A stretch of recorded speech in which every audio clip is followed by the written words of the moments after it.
Australian Aviation Podcast, the official podcast of Australian Aviation, unpacking the latest insights, developments and issues impacting Australia's aviation sector.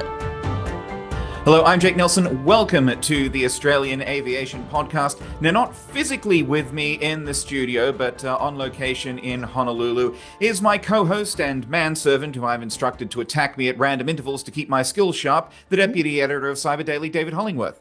Oh, it's a good thing I'm not in the studio. Otherwise, that'd be a great time for random attack, wouldn't it? It would, which is why I have sent you to Honolulu. It's a lovely view on that beach in Honolulu, isn't it? You'll have to speak up. I'm drinking. Yeah, are you enjoying the stationary palm trees? Oh, it's great. The fact that the waves are frozen in motion is oddly relaxing. There's a bird up here that hasn't moved in about a half hour. It's amazing that you've managed to find the exact same spot that I was at. Yeah, that I was at when I was in Honolulu. Yep. Now, I understand you've got a radioactive cat at the moment. I do, and you might think there's a punchline to that one, but no, I actually do have a radioactive cat at the moment. That's why I have fled Australia to the sunny environs of Honolulu, a visual gag that's going to work great for people listening in on the podcast over audio. But yes, thyroid condition for the cat, staying at home so I can safely soak up rads without allowing anybody I work with to also soak up rads who may or may not be also pregnant. I'm guessing you're not pregnant? Not last I checked. Okay, good. You should check on that regularly. No, I understand they have tests for that now. It's been a big week of news in the aviation sector. A couple of shout outs as well. We had the privilege of attending a talk at Airport Safety Week last week by Captain Richard de Crepney, who was the pilot in charge of QF-32. This is the A380 back in 2010. So it's coming up on the 15th anniversary of when that engine exploded. After it took off from Singapore. So attended a talk from him on resilience and safety in the aviation sector. Bit of an interview with him posted on our YouTube channel. Check that out. We have had a comment on that one actually from at Dobawan75, who says, Australia is a stunningly beautiful country that we can all relax and enjoy being in, but it can kill you in an instant if you're not vigilant and on top of things at some level. No wonder we're so culturally attuned to both the beauty and risks of flying. And of having radioactive cats. Yeah. Also, funny story. So I actually had flights delayed because of that explosion. I was traveling to Singapore for work, and I ended up randomly on the national news. It was a huge pile of people waiting to board an aircraft, and dude comes up to me, points a microphone on my face. Oh, what do you think? I was just in a really foul mood. I can't remember what I said, but apparently it showed up on the on 9 News that night. My mum was like, "You look so sad. What's wrong with you?" And then flying back, we missed about 3 or 4 flights. We had to actually stay overnight in the airport in Singapore. It was it was a fun time. I mean, of all the airports in the world that you can get stuck in overnight, Changi probably not the worst. It is not the worst. You're absolutely correct. Yes. We've also had last week we spoke about potential replacement for the Boeing 737 MAX. I don't remember if we speculated on the podcast as to what Boeing might call it. I don't remember if that was in the podcast or on the office. We did talk about it, but I don't think we came to any good conclusions. Yeah, Luke Morgan said on YouTube, how about the 797? And that is the only number between 0 and 9 that is left that Boeing could use. But also it has a lovely ring to it as well. It does, but 797. Yeah. Yeah, you would expect though the 797. It feels like a number that would go onto a bigger plane. Like it feels like it's not the sort of number you'd put onto a narrow body jet, is it? Like no, the 737, it's like A380 equivalent, right? The 747 Mark II or something like that. That's the sort of thing a giant plane is the sort of thing you'd expect from a 797, not a tiddly-little narrow body. Point. Yeah. Well, that's a problem that we don't have, and hopefully smarter minds than ours can address. If anybody saw us trying to desperately connect to this Zoom call, we can only assume their minds are in fact much smarter than ours. I'm blameless in this, but one of us is a cyber expert, so I am putting it all on you, David. Fair enough. It's obviously, this poor connection from Honolulu is the issue. That's clearly the problem. Also, the fact that I seem to have some kind of warp in the space-time continuum where my ears are, you can kind of see the room that I was in just a couple of days ago in the gap between my headset and my head. It's quite off-putting. I mean, could be something for our sister publication at Space Connect. I don't know. Given that I like it. Okay, cool. We'll take given that that you're one down. connecting space through your Yes. headphones. We're going to jump into the week's news. We had a big story coming out of the US that is relevant to Australia. And the sad and still somewhat ongoing saga of Bonza, which of course collapsed last year. Yep. Now, we have spilled much ink on this podcast somehow about the involvement of 777 Partners, which was the parent company, the financial backers of Bonza, and what, if anything, they had to do with the airline's collapse. Now, this has come out of the US. The co-founder and the former chief financial officer of 777 Partners have both been charged by the FBI over an alleged $500 million US fraud scheme. That's more than 750 million Australian dollars. So we have Joshua Wanda, who is the co-founder. He is accused of wire fraud and security fraud, as well as conspiracy to commit wire fraud and securities fraud. So is Damien Alfala, the former CFO. But Damien Alfala did last week plead guilty to an information and is cooperating with the US government. Now, for those who don't know the backstory, 777 Partners, this Miami-based investment firm, they were the people that Tim Jordan, the CEO of Bonza, eventually convinced to back his airline project, which launched in early 2023 and collapsed a little over a year later in April 2024 when the planes were abruptly repossessed from under them. And there was a lot of accusations of shenanigans and chicanery and skullduggery behind the scenes. So ASIC confirmed this April that it was not going to pursue the Australian and US-based directors over the downfall of Bonza, but the FBI is looking to throw the book at Joshua Wanda, the co-founder. Can I read this out? Because you always get to read out the fun stuff. Sure. This is a great one. So this is Ricky J. Patel, who I'm assuming is no relation to Kash Patel, the current director of the FBI. One would hope not. Yeah, he's special agent on charge of the New York field office of the Homeland Security Investigations, and he said, as alleged, the defendants, through 777 Partners, lied to lenders and investors, double-pledged collateral, and used restricted funds to bankroll risky acquisitions, putting nearly $500 million in the lifelines of structured settlement beneficiaries at risk. In actuality, the defendants put forth an illusion of stability that was a years-long house of cards. I love that.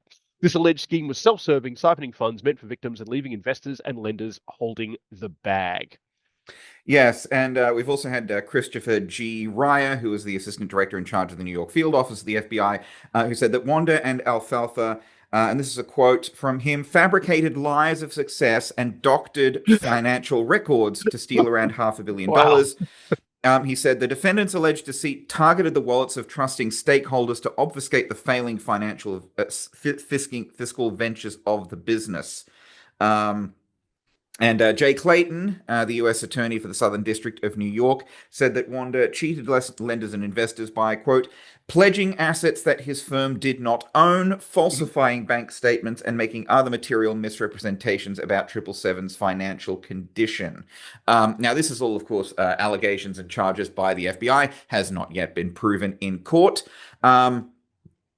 But they sound like they've got a pretty strong case. I mean, that's some strong wording there from everyone. Particularly considering that the CFO is cooperating.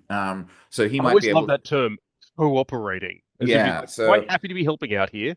Yeah. So, well, apparently, and this is going back to what the FBI has said. So structured settlements, and this is delving into some financial stuff that I'm not sure goes on here in Australia, but a structured settlement is when instead of, if you win a lawsuit or if you get like a personal injury payout, a structured settlement is if you get a payout from this, you get it over time rather than in a lump sum. Gotcha. And so they were originally set up to underwrite and finance these structured settlements. They would buy structured settlements by using credit facilities with private lenders. this is from the FBI, 777 Partners was required to collateralize or secure its borrowing from the credit facilities with the future payments under the purchase structured settlements as well as cash. 777 Partners consistently made profits by purchasing, aggregating, and then securitizing structured settlements and grew to one of the largest buyers of structured settlements in the secondary market. Now, according to the FBI, starting in 2018, Wanda began investing these structured settlement money into businesses with, quote, less certain cash flow profiles, which included airlines, sports teams, and streaming platforms. Now, according to the investigators, despite warnings from employees, including Alfala, so, this might be part of why he's cooperating, the CFO, the FBI alleges that contrary to the terms of the credit facilities, so against the terms of these loans, Wanda directed that restricted funds from the lenders be used to cover acquisitions and expenses. This caused 777 Partners to face significant cash and collateral shortfalls. Wanda, according to the FBI, tried to conceal those shortfalls and keep access to funds by pledging more than $350 million in assets as collateral to certain lenders, knowing that 777 Partners either did not own the collateral or had already pledged it to other lenders. Yeah, and this bit's wild. Wanda also directed employees of 777 Partners to digitally alter bank account statements to reflect millions of dollars in cash on hand that the firm did not have. Yeah, it's looking pretty open and shut, honestly. Yeah, but I mean, of course, we have to be clear. These are all allegations. They are still before the court. This is what they have been charged with doing. This is what the FBI says that they were doing.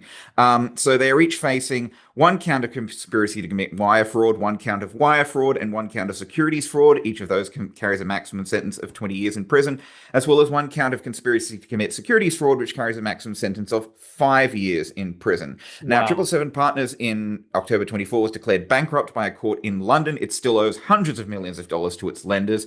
After the collapse of Bonza, back in 2024, Lydia Valenzuela and Tim Jordan, who were the Australian directors, along with Hall Chadwick, by the way, the Australian directors of Bonza cooperated with the administrators, whereas according to Hall Chadwick, I believe the American directors did not. But Hall Chadwick, the administrator and liquidator, basically accused 777 Partners of undercapitalizing the airline. They were not putting the money into the airline that Bonza needed.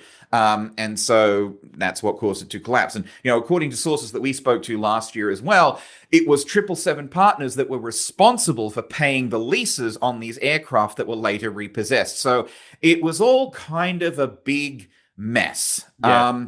And it's really sad that this happened. Not just for Bonza's passengers, but for Bonza's employees as well. For Tim Jordan, for Lydia Valenzuela, all these people who, as the FBI said, were left holding the bag when 777 Partners allegedly pulled the rug out from under them. Yeah, what an incredible story. Look, it may be uncharitable, but it's hard to see. It's hard not to imagine that when an airline starts up with a name called Bonza and that whole "she'll be right" attitude, that maybe, just maybe, it will not in fact be right, and things are not in fact Bonza. And I apologize for this tale that's now marching through the video. Oh, great! The radioactive cat has teleported to Honolulu, maybe through the gap in your headphones. Yeah, absolutely. Yes. Again, this is going to be so crystal clear for anyone who's listening on Get audio. Down. Yes, everything's fine here now. How are you? So I'm doing better than the co-founders of 777 Partners. But look, it's we've said for a long time on the Australian Aviation Podcast, back during the dark days of Adam Thorne's tyranny, that from everything that we were seeing, Bonza's business model, there was nothing wrong with it. There was nothing wrong with it that would have kept it from succeeding. Yes, it was still losing money, but you expect it to lose money in the first year or two while it gets on its feet. That's just how businesses work. How businesses work. As long as 777 Partners kept the money flowing, Bonza would have been fine. And the sources that we spoke to said that Bonza was close to breaking even, and even that there was an Australian buyer who was almost ready to take the airline off 777 partners' hands and keep it going. A local buyer that would have, kept it running fat and happy with no problems whatsoever. Yeah. And so it's just, Bonza is one of those classic stories, I think, of bad luck for one thing, and for another thing, trusting, from what it appears, the wrong people. I think you've hit the nail on the head right there. They've just fallen in with allegedly bad people. Yeah, it's the dog of it is, Bonza, when its planes were yanked out from under it, it was desperately casting around trying to get its hands on new 737s, other 737s that it could use to keep flying, and it couldn't get any, and it was liquidated in July, and then at the end of July, Rex went under. Yeah. And freed up 10 737-800s. And it's just, the timing is excruciating. It is. It's very awkward. Yeah. But look, but for the grace of God and all that. Yeah, look, our hearts go out to everyone at Bonza who is affected by this. Employees, family, investors, absolutely. And it will be interesting to see how this case proceeds, because there's probably going to be a lot of people in Australia who are connected to Bonza who are going to be watching this keenly and with interest as well. So that is our first story. We also have, in more sanguine news for the Australian aviation market, in Thursday, the 18th of September, was the biggest single day in Australia post COVID-19 for airline passenger transport. Thursday, the 18th of September, 2,799 flights. That is the most movements in a single day since 2019. Brisbane set an all-time record at 617 movements a week or so later on the 26th of September. And that was driven by A, school holidays, and B, the footy finals. Now, all of this is coming out of Air Services Australia's network overview for last month. What else is in there? There's a fair bit. Air Services, it talks about aircraft, I think aircraft acquisitions and network performance and ground delays and Air Services' own performance and things like that. But this was one of the more interesting things, busiest single day post-COVID, and a good sign that the sector is continuing to recover. It's ironic because, look at the sector recovering. This is the market that Bonza could have been in and been successful in by now. So it really is quite tragic going back to that. Yeah. Alas, Bonza, we hardly knew you. Yeah. I never got to fly with Bonza. I've heard it was because Dan did that flight, didn't he? He did, Daniel Croft. Dan, and I think we might have spoken about it with him on the podcast. But it was apparently it was they were good to fly with. I think the only major complaint that Dan had about his flight is that it was the inaugural flight, and the flight attendants couldn't get through because I don't remember if it was Channel 9 or Channel 10 or someone was standing in the aisle filming on their cameras. But according to Air Services, these milestones, the busiest single post-COVID day, they reinforce the leisure-led nature of post-pandemic demand, highlighting how holiday travel and events continue to shape aviation growth. Now, Air Services says that airlines added capacity, they deployed larger aircraft to meet the peak demand. International traffic was buoyed by outbound tourism to destinations like Bali and Kuala Lumpur. There were code-share agreements connecting to global hubs and inbound demand, reflecting Australia's position in high-value, long-haul travel segments. Air Services also said airports are responding with multi-billion-dollar investments in terminal expansions, technology, and sustainability, as seen in Sydney and Perth's preliminary master plans. And there's also the fleet renewal, like the A321XLR, which is enabling more direct point-to-point leisure routes within Australia and internationally. According to Air Services, the growth last month was led by major domestic airlines, which increased services and deployed larger aircraft to meet surging demand. If you're curious about the actual exact numbers, last month, 849 flights per day for Qantas Group, excluding Jetstar, so that is Qantas and Qantas Link. Virgin, 480 per day. Jetstar, 357 per day. Rex in fourth at 152 flights per day. Impressive. There are also some strong gains in Southeast Asian carriers. In contrast, however, Chinese airlines consolidating frequencies, focusing on fleet and route optimization and shifting toward niche city pairs with strong trade and tourism links, not leaks. So there you go. Great day for Australian Fantastic aviation day, yes. sector. And hopefully we can continue to build on this as we've spoken a few times on the podcast again back in the dark days of Adam Thorne's tyranny about the surprise that international recovery seemed to be doing a lot better than domestic recovery, because everyone was expecting domestic to jump really, really quickly, which it did. But international recovery was a lot quicker. People assumed that it wasn't going to come back as quickly as domestic, but it did. Well, and the thing is, I can speak to that personally. I know when flights were back on, my first thought wasn't to go to Victoria or Brisbane or top of Perth. It was to go to London. Yeah. I wanted to get back out and see more of the world that I felt I'd missed for that period. And I suspect that's exactly what a lot of other people were thinking. They'd been locked in their homes, states, countries for years. Yeah, of course they want to go overseas. Makes perfect sense. Now, on the subject of overseas, we've got some more stories coming up about that, but we're going to take our first quick break. We'll be back right after this. All right, welcome back. You're listening to the Australian Aviation Podcast. Now, we were talking a bit about going to London and Europe and all of these places. David, I call upon your expertise once again from Cyber Daily, because there has been an update about this European airport hack earlier this year. It's really quite fascinating that we've kind of come to the decision that I'll be the co-host of Aviation Australia, because every other Australian Aviation Australia is different. It is very different, yeah, and I make that mistake all the time. Adam Thorne would have me shot were it the days of his tyranny.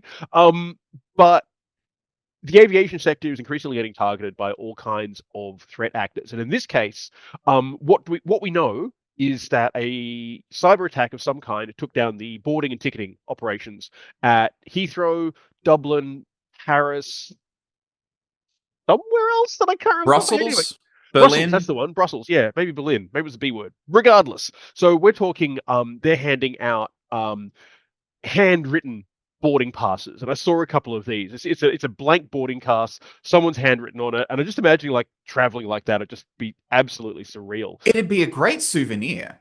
It really would. Yeah, you definitely pin that one to the fridge. But now, like a week or two later, it turns out a ransomware gang by the name of Everest, with links to Russia, either they're Russian speakers themselves or they're not so much state-backed as state-sanctioned. Russia has a very interesting relationship with cyber criminals, i.e., don't attack us, give us some money, and we'll let you do what you want.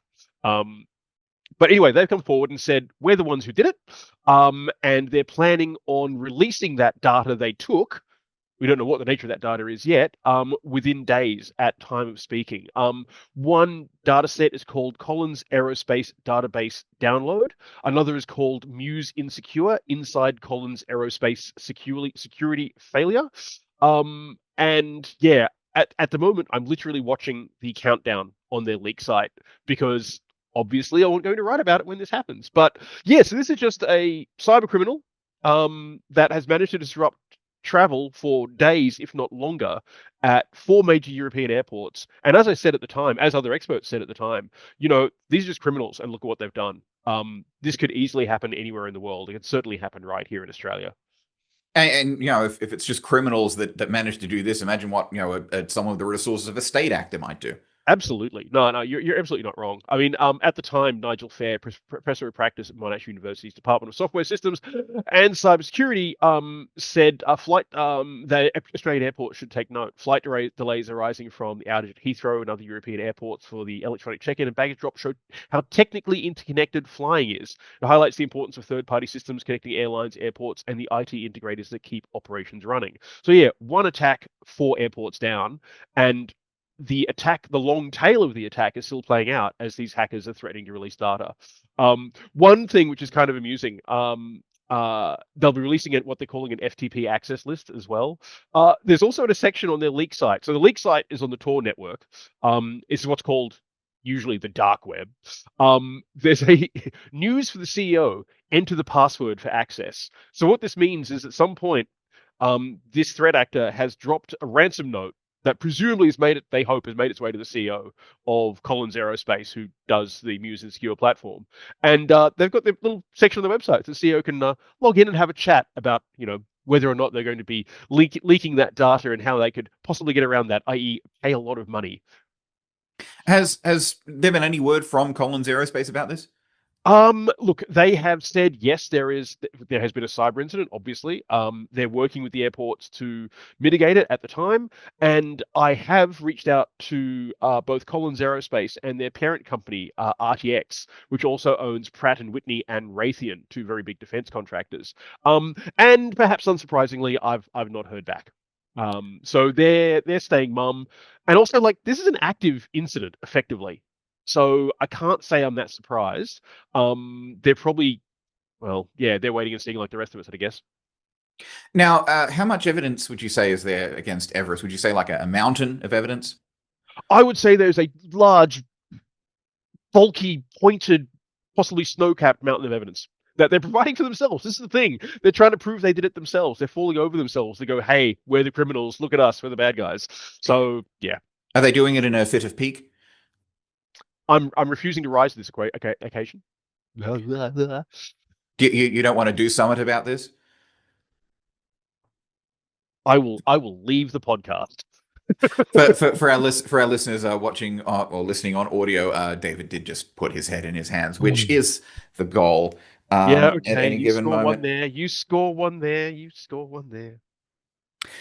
So moving on from the European airport hack, we'll come back briefly to Australia, which is where we're supposed to be most of the time, except for David, who's in Honolulu.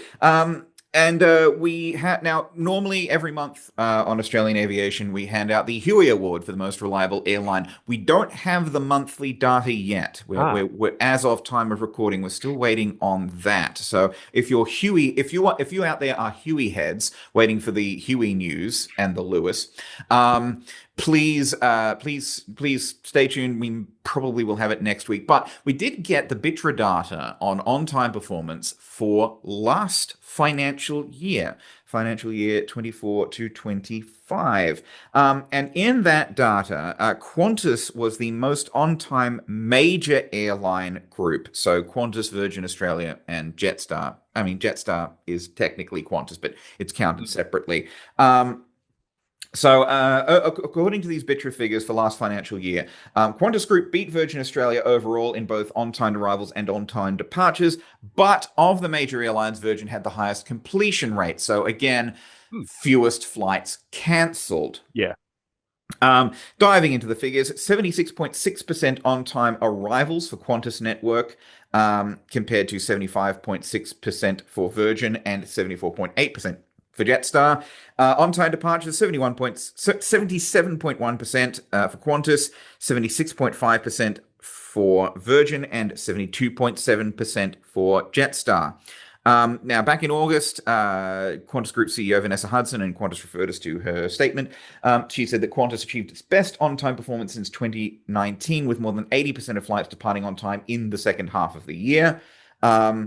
We know we still have work to do. We are focused on making sure that we are reducing cancellations and delivering on-time performance going forward. And Virgin, by the way, did again have a higher completion rate than Qantas. So 1.6% of Virgin flights were cancelled for the year, compared to 2.9% for Qantas and 3.4% for QantasLink.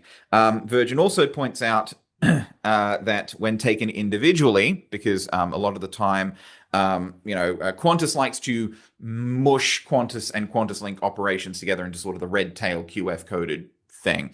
But Qantas domestic, when taken individually, and Virgin Australia, when taken individually, so excluding QantasLink and Vara, Virgin did beat both Qantas domestic and Jetstar for on-time arrivals and departures. And Virgin spokesperson said they were pleased to have achieved the lowest cancellation rate of the major Australian airlines for the financial year. And again, in the event of disruption, and this is a policy that we've talked about a few times on the podcast, they will try to complete a flight in order to get their guests to their destinations on the desired day of travel wherever possible. So they would rather delay a flight by up to maybe even a few hours than cancel the flight and have to push the passengers onto another flight that is possibly on another day. And that seems to be working out for them, working out well. Yeah, it is working out, and their on-time performance hasn't suffered too much for it. Um, Across participating airlines, by the way, so all of these participating airlines, the average was 76.3% on-time arrivals, 76.8% on-time departures, and for the financial year, 2.5% cancellations. All of these worse than the long-term averages, so still some improvement there.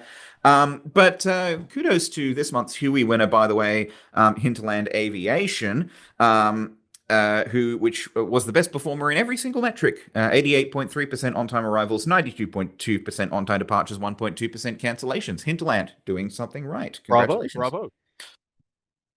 We're going to take another quick break, but when we come back, we'll be right back with more of the news. All right, welcome back. You're listening to the Australian Aviation Podcast.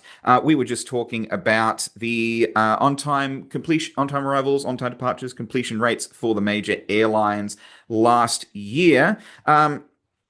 Now, we've got a few stories that we can sort of go through quickly as we come towards the end of the show. But there's, first of all, speaking of Virgin Australia from the last story, the long-awaited pets in cabins flights have started. Excellent headline, by the way. Up and a woo, bravo. Up and a woo, yes. I was only a little bit ashamed of that one. I know you weren't ashamed at all. I apologize for nothing, and I'll do it again. So what are the reports from the flight, and how many pets were on it, and what kind? Like, I want to know. So Virgin didn't actually go into a lot of detail about how many pets were on the flight and what kind. There was at least one because there were pictures of passengers with them. So I think there were a couple of passengers who did bring their pets on board. Yeah. There would have been a maximum of 4 because Virgin is only allowing 4 pets per flight. Yeah. So this was flight VA733 from Melbourne to the Gold Coast last Thursday. There is a trial period running until the 30th of January, so feedback can be gathered from passengers. They're looking to roll out this option across all domestic flights by late next year.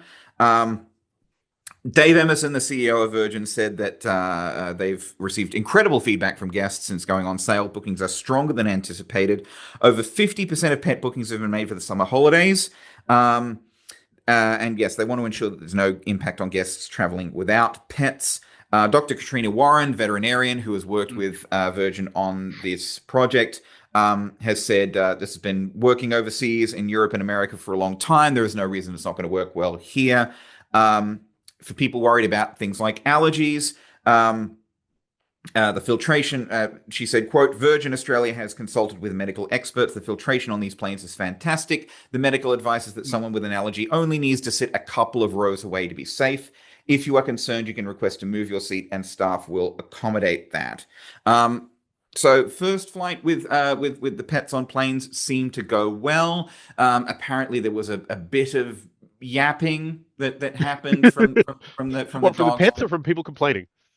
Yes. Yes. But apparently it was not too disruptive. So having heard about that, do you have any new? Well, the thing is that I kind of scoffed when I originally heard this news. But then you mentioned just then, that's proving very popular for the holiday period, and I'm thinking of families traveling with their entire family.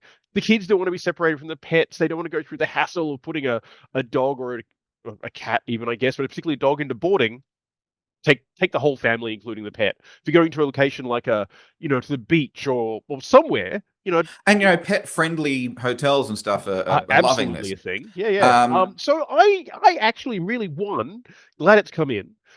Two, I'm glad to see the uptake's been really, really positive. So I think that's just great. And it's just going to make travel a lot easier for a lot of families out there who do have to worry about where the family pet. Yeah, that you don't bring your family pit bull onto a Virgin flight. Will not fit in the carrier. Okay, or your family pit. Leave that at home in the backyard. Don't try to bring a large hole onto an aircraft. For one thing, how would you do that? Well, maybe a small bag of holding would work, but that's a whole other argument. If you do bring your portable hole and your bag of holding, for the love of God, don't put one of them into the other. The flight will never be seen again. That's how you get Langoliers. Probably. Small Stephen King joke there for those who read that short story about airline travel. Anyway, we are going further and further off track. Excellent. Bring us back. But yes, you were saying about pets. I believe I said it. I think it was fantastic. Yeah, it will be interesting to see how this works because the trial is now ongoing. Yeah. Again, one of my main concerns would be a safety thing. As we In the said, event, you're always told to leave all luggage and baggage on board. Leaving Spot, valued family pet, is going to be difficult, especially if you do have the full family with you and your kids are going to be like, no, we've got to take Spot. yeah, So yeah, I can see, but how often do domestic aircraft in Australia ever have to go through that process? Yeah, it's rare, but it does happen. it does happen. Yeah, So fingers crossed that doesn't become an issue, but we will sort of have to see with that. we'll leap out of that plane when it comes to it, I guess. Yeah, or slide out of that plane. It's a fascinating bit from the talk by Richard de Crepney, by the way. He was talking about, they had to decide when they were on the ground. Apparently, being on the ground was more harrowing than being in the sky, because they were sitting there and there was like, is there a fire? What do we do? They were having to decide whether or not to evacuate the passengers down the slides, Yeah, or to do like a precautionary disembarkation. I'm not sure what the exact term is, or take the passengers down the stairs. yeah. And they ended up going with the stairs. And people told them that's crazy. You should have used the slides. But there was a few things with the slides. Passengers going down the slides onto concrete. There's probably going to be injuries. And you want to deal with those injuries right in front of the engine, which is already a bit of a problem. Yeah, So, especially because since one of the engines was still running because they yeah, couldn't turn it off because the exploding engine had cut the power cables. I've got to say the best choice there, and I'm no expert in this, but my gut tells me, no, you want to get passengers off by the most standard way possible, the safest way possible, and the fastest, and that's going to be avoiding the slide. Yeah, and they got the passengers off, and there were no injuries. All the passengers got off completely fine. Yeah, And that just hearing about that, and hopefully we can get Captain de Crepney on the podcast soon. But that I'd was be just a marvelous guest. Yeah. yeah, his talk was incredible. But that was just an incredible feat. To have an engine explode in midair and take out half your systems and not only land safely but get your passengers off safely with no injuries is incredible. Yeah, Um, it's really interesting when you discover things like that. It really opens the eyes as to just how wonderfully over-engineered these aircraft are and designed to operate with, well, one engine blown up and half its systems are not operating. A few years back, I was lucky enough to take a flight on a Vomit Comet. And for those who don't know what that is, that's how they train astronauts for zero G. And it puts you through your paces physically. Like you're pulling 2 or 3 Gs at the bottom, you're getting zero G at the top. And it just reminds you just how agile these aircraft can be. And once I did that, it was like, turbulence doesn't scare me anymore. I know exactly the tolerances of these aircraft. They are safe as houses that fly. should get Ben up in one of those. That'll cure his fear of flying. Or kill him. Either way, he won't be afraid of flying anymore. Good point. Good point. But I mean, one of the interesting things he said in that talk was, as well, when everything's going to hell in a handbasket around you, he said basically invert your logic. And he quoted the guy who was in charge at NASA. I don't recall his name, but the guy who was in charge of Apollo 13 at NASA on the ground when Apollo 13 had its Yep. Houston, we had a problem thing. He basically said, gentlemen, don't wonder about what's failed, concentrate on what's working. So it's basically like, okay, we might not have this, and this. What do we have, and how can that help us get back on the ground? That's absolutely great advice. And it's so applicable to any kind of disaster, really. Yeah. Yeah. So hopefully we can get Richard de Crepney back on the. Fingers We were crossed. talking Please about come on our pets. podcast. Please come Talking on our about podcast. pets in the cabins. So yeah, pets in the cabins. Maybe a safety issue, maybe not. We'll have to see. Yeah. Time for a couple of quick things to whiz through. Some congratulations and shout outs. Newcastle Airport has welcomed its first ever year-round dedicated international flights, Jetstar service to Bali. Jetstar service from Bali. That's fantastic. You're right. It's marvelous news for Newcastle, and it's going to be great for Newcastle tourism. Yeah, it's going to be great. I can't imagine there would be a lot of inbound flights from Bali for Newcastle, like people coming from Bali to visit Newcastle. Mainly the outbound, but also people coming home from Newcastle. There's also through Bali from Newcastle, you can connect to a lot of places Oh around wow. Southeast Asia. Yeah. So one-stop travel a hefty chunk of the world from Newcastle is nothing to be sniffed at. Not at all. So congratulations to Newcastle. That Jetstar service touched down this morning, Tuesday morning, as we're recording this. And it left for Denpasar. It's going to be 3 times per week and 70,000 seats per year. First of many, Newcastle Airport hopes. They've opened up their new international terminal, so they're looking to get flights to places like New Zealand and Singapore. And best of luck to them. I've seen inside that international terminal. It's pretty impressive. Cool. We also have the first electric aircraft demonstrator for Air New Zealand. That's Now, a fascinating one. it is, yeah. So this is called the Beta Alia CX300, and they're doing a It's an 4-month. attractive aircraft. It is. It's so cute, isn't it? Yeah. So they're doing a 4-month trial of this. Basically, the aim is to use it with cargo services for NZ Post.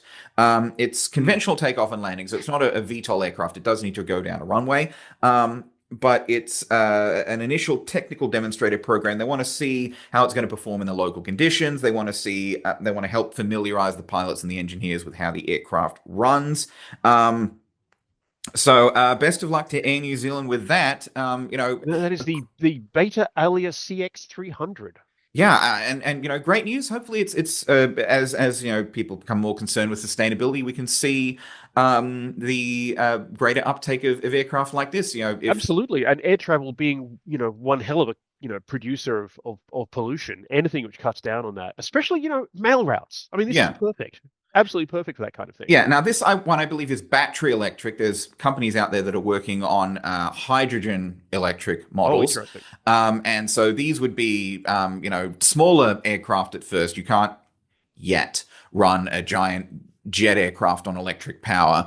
But fingers crossed. Hopefully, in the future, that could be something that we see. But great news. Hopefully, we get sort of more electric aircraft in the skies.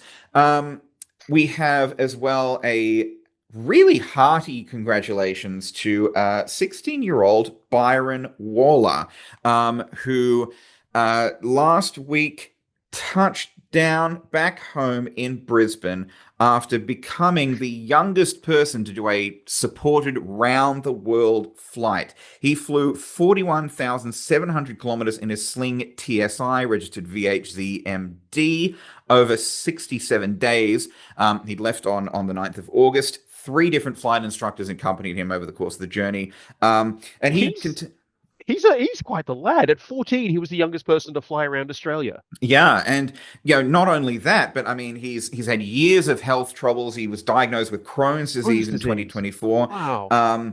But he made it all the way around the world in that tiny little plane. And we are looking as well to get him on the podcast. I do like this when he says, from the deserts of the Middle East to the icy plains of Reykjavik, I've seen more of the world than I ever thought possible. Can confirm the icy plains of Reykjavik are a hell of a thing.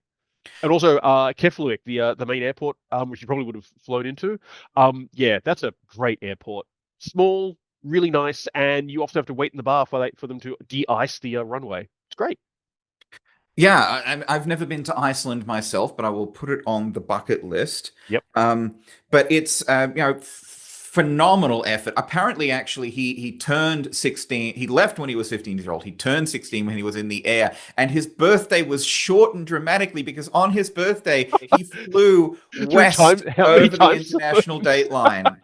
So it was his birthday, and then he flew, and then it was already the next day. So that's dedication. I mean, he missed a lot of birthdays and family events on his trip, but kudos to you, Byron. Our family have had countless sleepless nights while Byron has been soaring the skies. We want to thank everyone who supported him with this groundbreaking trip. It's just a good story.